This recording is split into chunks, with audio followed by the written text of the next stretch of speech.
We've heard premiers asking people to buy Canadian or cancel vacations to the States, and our first question picks up on that. It's from Brenda Davis-White. She's in North Saanich on Vancouver Island, and she asks, how can the average Canadian assist during this trade crisis? Janice, I'll put that one to you.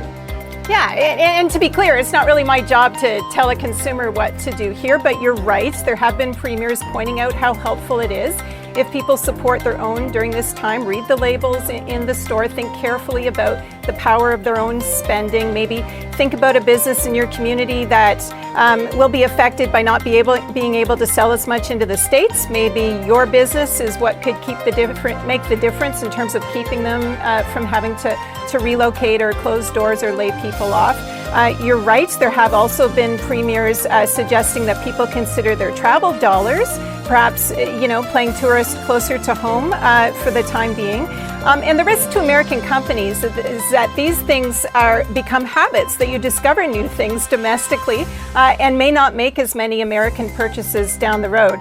But I also think, in terms of being prepared to help, taxpayers also have to brace themselves here. If more of the governments involved, for example, start buying Canadian instead of putting their contracts out to tender in the US or something, that could result in things like infrastructure projects costing more. You might have to be willing to withstand that.